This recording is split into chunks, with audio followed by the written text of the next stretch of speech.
Good morning students. कक्षा 10 के छात्रों के लिए आज का टॉपिक रहेगा हमारा क्लॉज। इंग्लिश ग्रामर में हम उनकी correct form of verbs topic कर चुके हैं। मॉडल्स का टॉपिक भी कर लिया है हमने। एक्टिव पैसिव का टॉपिक भी कर लिया है।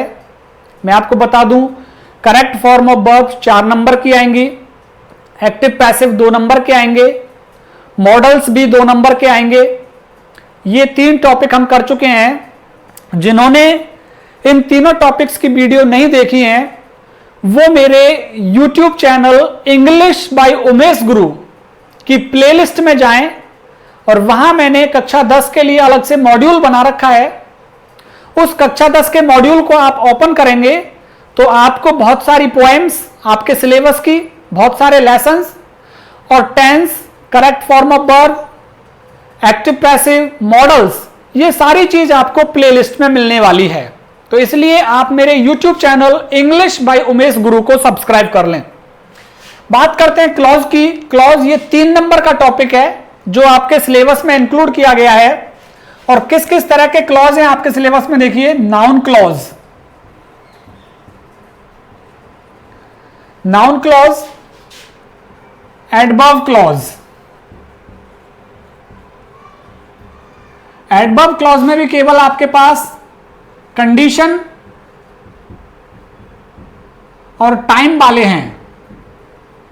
और कई प्रकार के एडवर्ब क्लॉज हैं लेकिन आपके सिलेबस में कंडीशन और टाइम वाले हैं। और तीसरी चीज है आपके रिलेटिव क्लॉज। तो ये 3 क्लॉजेस आपके सिलेबस में है, noun clause, adverb clause, relative clause. सबसे पहले मैं आपको बता देना चाहता हूं कि क्लॉज क्या होता है, किसे आप क्लॉज कहते हैं। क्लॉज की परिभाषा क्या है? क्लॉज की परिभाषा के लिए हम लिखें, it is A part of sentence. It is a part of sentence that contains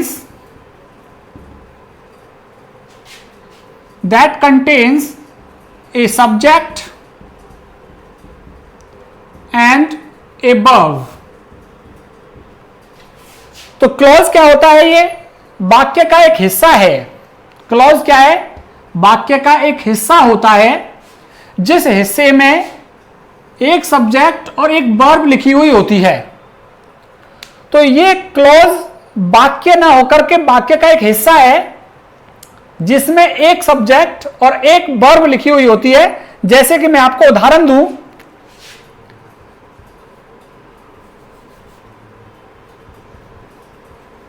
he is my friend who is running hair.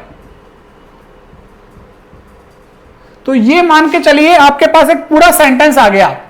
अब इस सेंटेंस में क्लॉज कौन सा है? क्लॉज देखिए, ये ही इज माई फ्रेंड, ये तो मेन सेंटेंस हो गया आपका, मेन या प्रिंसिपल। मेन क्लॉज कह लीजिए, मेन प्रिंसिपल क्लॉज कह लीजिए इसको। मुख्य वाक्य है आपका ये, ही इज माई फ्रेंड। और ये जो है यहां से हु इज रनिंग हेयर, ये एक क्लॉज है, ये एक उपवाक्य है। अब इस उपवाक्य में मैंने कहा कि इसमें एक सब्जेक्ट होता है और एक वर्ब होती है। तो हु तो यहां पे सब्जेक्ट का काम कर रहा है, रिलेटिव प्रोनाउन है ये, रिलेटिव प्रोनाउन। रिलेटिव प्रोनाउन है तो यहां पे हु सब्जेक्ट का काम कर रहा है। तो ये हु तो हो गया सब्जेक्ट और रनिंग यहां पे क्या है? वर्ब। तो मैंने आपको बताया कि एक क्लॉज के अंदर एक सब्जेक्ट होता है और एक वर्ब होती है। जैसे दूसरा मैं आपके सामने उदाहरण दूं, दूसरा यदि हम वाक्य लिखें,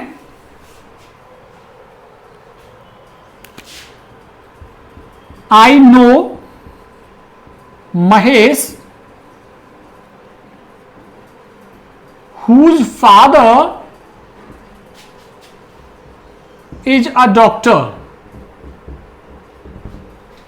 अब यहां पे देखें आप क्या स्थिति है। ये तो मेन हो गया, आई नो महेश, मैं महेश को जानता हूं। ये मेन है, मेन सेंटेंस है ये हमारा, मेन क्लॉज कह दीजिए या फिर प्रिंसिपल। तो ये तो मेन हो गया, और ये जो इस पर डिपेंड कर रहा है अर्थ के लिए, आई नो महेश, मैं महेश को जानता हूं जिसके पिता एक डॉक्टर हैं। तो जिसके पिता एक डॉक्टर है वो इस वाक्य के ऊपर निर्भर कर रहा है। तो ये तो एक स्वतंत्र वाक्य है, ये एक स्वतंत्र वाक्य है, और ये इसको हम स्वतंत्र को, इसको ऐसे भी कह सकते हैं इंडिपेंडेंट, कि ये इंडिपेंडेंट है, स्वतंत्र है ये वाक्य। और ये वाक्य कैसा है, ये क्लॉज है, डिपेंडेंट है ये, जो अपने अर्थ के लिए निर्भर है किस पर, मेन क्लॉज पर, प्रिंसिपल क्लॉज पर, इंडिपेंडेंट क्लॉज पर निर्भर है ये अपने अर्थ के लिए। अब देखिए यहां पे चलते हैं पार्ट ऑफ सेंटेंस। तो ये पार्ट ऑफ सेंटेंस हो गया, ये पूरा सेंटेंस है, इसका एक हिस्सा ये हो गया। Part of sentence that contains a subject और वर्ब, जिसका एक सब्जेक्ट होता है और एक वर्ब होती है। ये तो रहा इसमें सब्जेक्ट फादर, और ये रही वर्ब, ये कैसी है, लिंकिंग वर्ब। इसको लिंकिंग वर्ब बोला जाता है, ये जोड़ने का काम करती है। Is, am, are, is, am, are, was, were, ये सभी कैसी कहलाती है, लिंकिंग वर्ब। तो ये लिंकिंग वर्ब है ये। तो I know Mahesh whose father is a doctor, तो ये क्लॉज हो गया, ये मेन क्लॉज हो गया। एक और उदाहरण मैं आपको दे देता हूं, फिर आगे चर्चा करेंगे हम। जैसे ही purchased a book which was interesting। तो यहां पे देखिए मेन क्लॉज तो ये हो गया, ही परचेज्ड अ बुक, उसने एक किताब खरीदी, ये तो मेन हो गया, इंडिपेंडेंट हो गया, स्वतंत्र है ये वाक्य, ये बना रह सकता है। लेकिन अगर कोई कहे ये स्वतंत्र है, तो ये स्वतंत्र नहीं है। विच वॉज इंटरेस्टिंग, जो रुचिकर थी, जो रुचिकर थी, वाक्य पूरा ही नहीं हो रहा है, वाक्य पूरा नहीं हो रहा, जो रुचिकर थी। क्या रुचिकर थी भाई, तो जो रुचिकर थी ये इस पर निर्भर कर रहा है, इस वाक्य के ऊपर, कि ही परचेज्ड अ बुक, उसने किताब खरीदी जो रुचिकर थी। तो ये देखिए इसमें ये सब्जेक्ट है, विच। सब्जेक्ट क्यों है, क्योंकि ये रिलेटिव प्रोनाउन है, रिलेटिव प्रोनाउन। और ये रही यहां पे लिंकिंग वर्ब।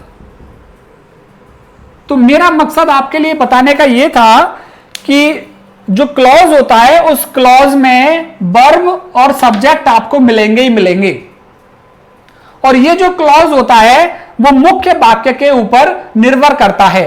मुख्य वाक्य के बिना ये अपना अर्थ पूरा नहीं दे सकता, तो निर्भर करता है क्लॉज। अच्छा चलिए बात को आगे बढ़ाते हैं।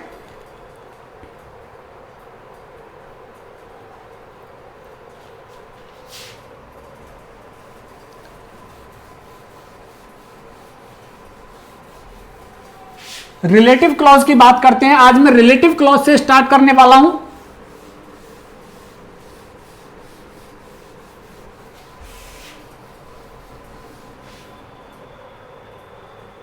Relative clause,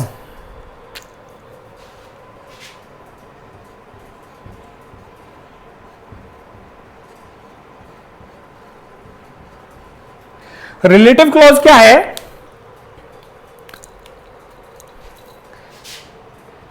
a clause that is attached, a clause that is attached to an antecedent, a clause that is attached to an antecedent by a relative pronoun।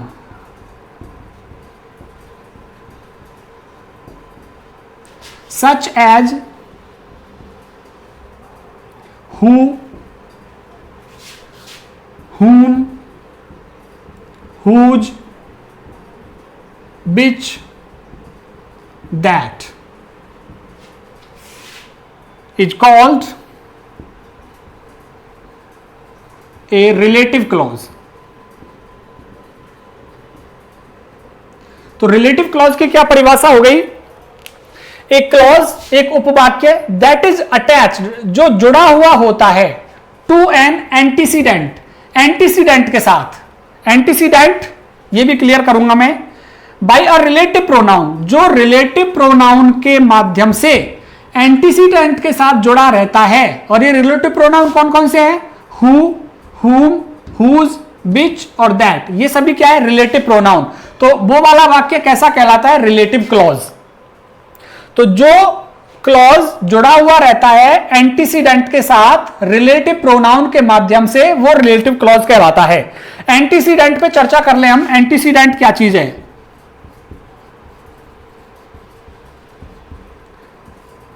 Antecedent, it is a noun और pronoun. It is a noun और pronoun. It is a noun or pronoun which comes before a relative pronoun.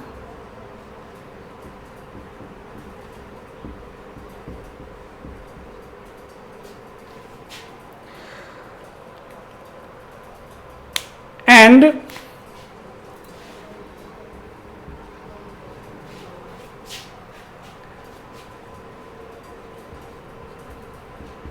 relative clause provide additional information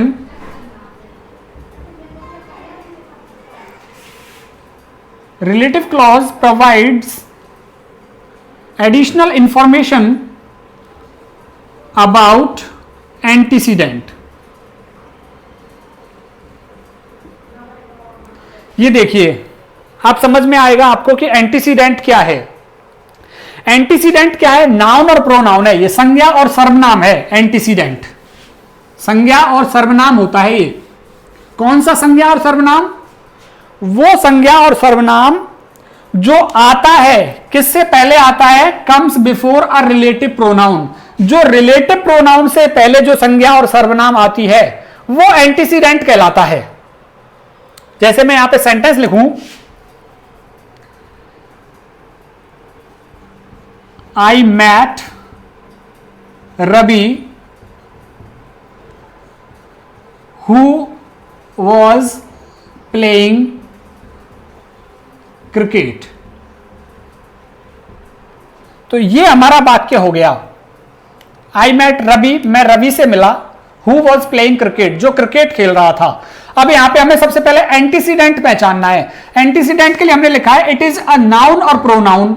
ये कोई संज्ञा और सर्वनाम होता है which comes before a relative pronoun, जो रिलेटिव प्रोनाउन से पहले आता है।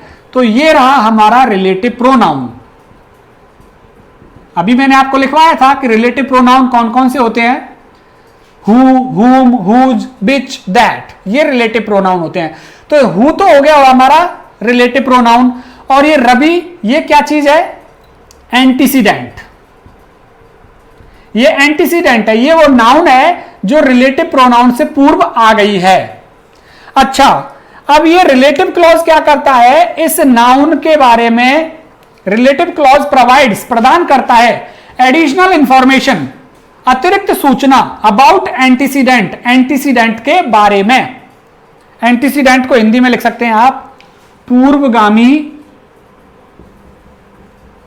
पूर्वगामी संज्ञा या सर्वनाम, एंटीसीडेंट कहलाता है।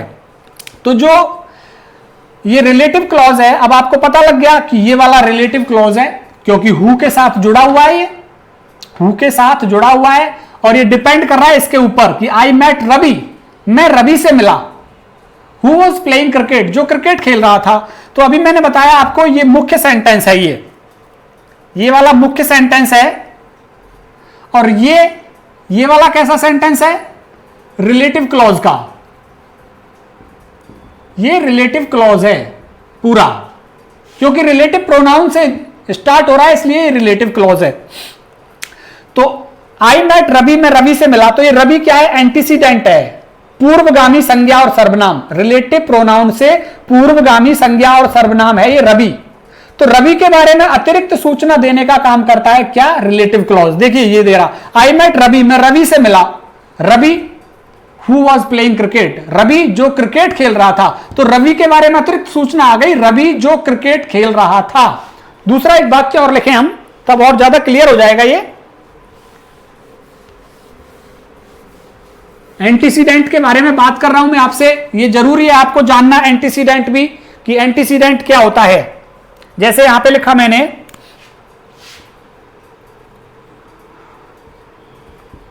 ही इज माई फ्रेंड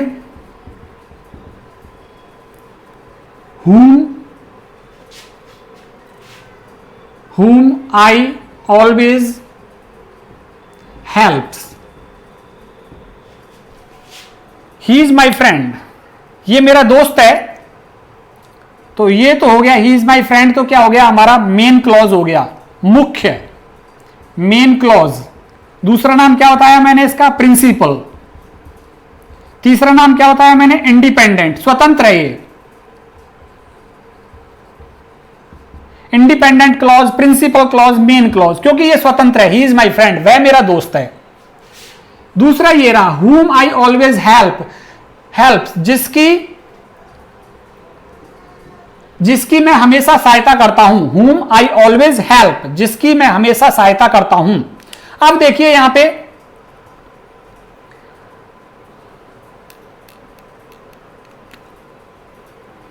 अब यहां पे देखिए आप क्या स्थिति बन रही है, ये हो गया रिलेटिव क्लॉज हमारा। डिपेंडेंट क्लॉज भी है,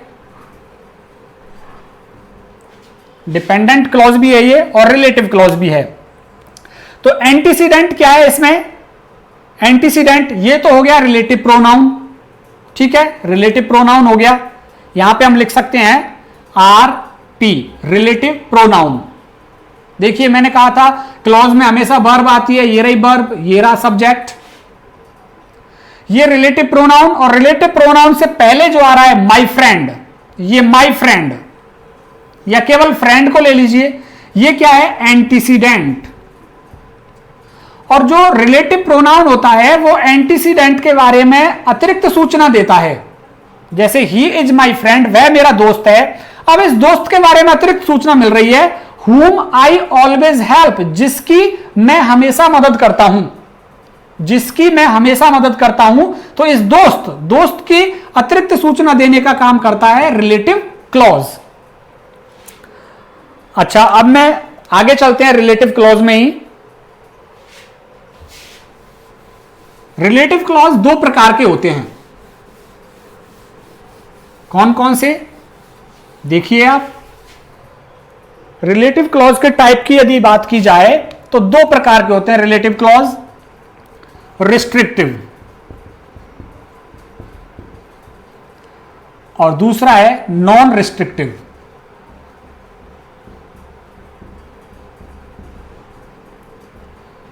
रिस्ट्रिक्टिव को डिफाइनिंग भी कहते हैं, डिफाइनिंग भी कहा जाता है, और इसको नॉन डिफाइनिंग कहा जाता है।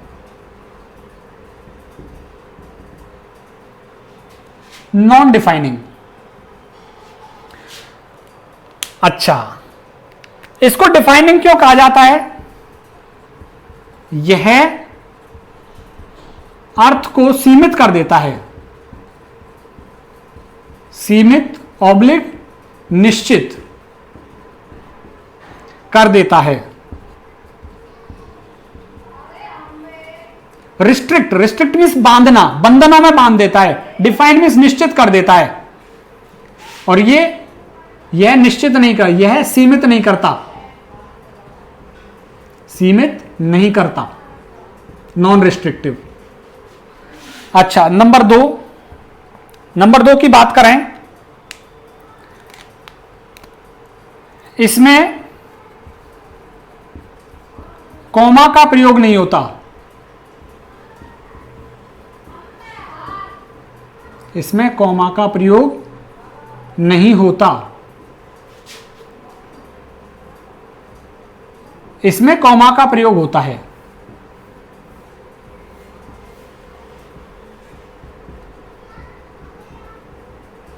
इसमें कॉमा का प्रयोग होता है, किसमें? नॉन रेस्ट्रिक्टिव क्लॉज में।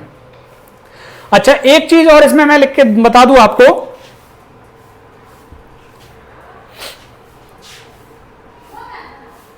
इस क्लॉज को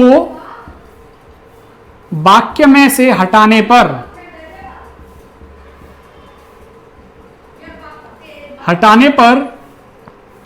वाक्य का अर्थ पूरा नहीं होता, वाक्य का अर्थ पूरा नहीं होता, और इसका यह वाक्य को प्रभावित नहीं करता, यह वाक्य को प्रभावित नहीं करता है। It does not affect the sentence, the meaning of the sentence. तो ये तीन चीजें हमने यहां पे लिखी हैं, रिस्ट्रिक्टिव और नॉन रिस्ट्रिक्टिव की। अब एक सेंटेंस में यहां पे लिखता हूं, उस सेंटेंस के हिसाब से आप देखिए कि किस तरह से रिस्ट्रिक्टिव और नॉन रिस्ट्रिक्टिव में क्या अंतर है। जैसे मैंने यहां पे लिखा एक sentence, children who run from school will be punished।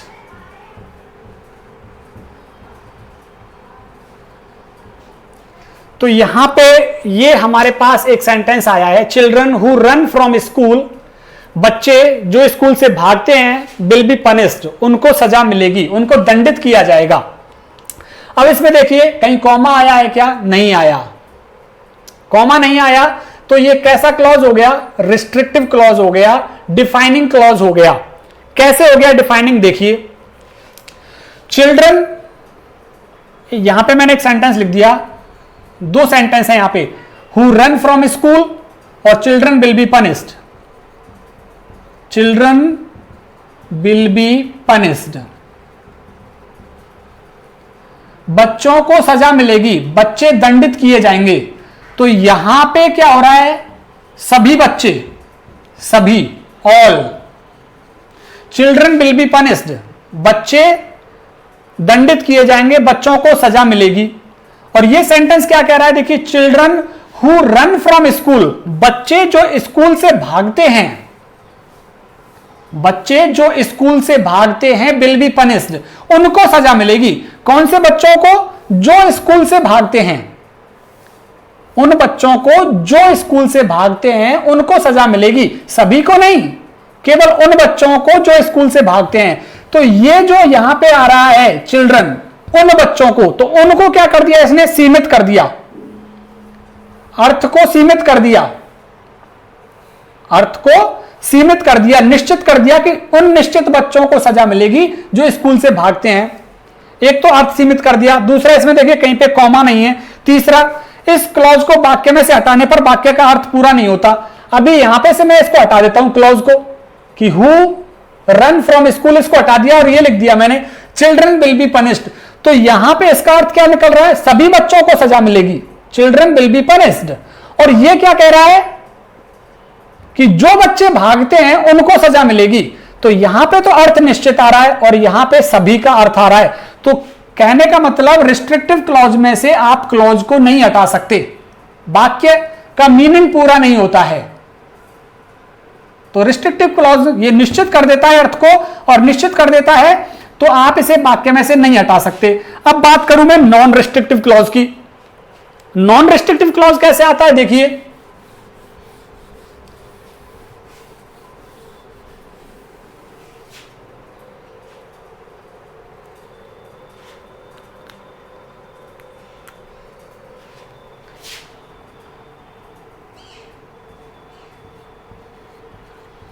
Mohan who plays bell, Mohan who plays bell is my friend.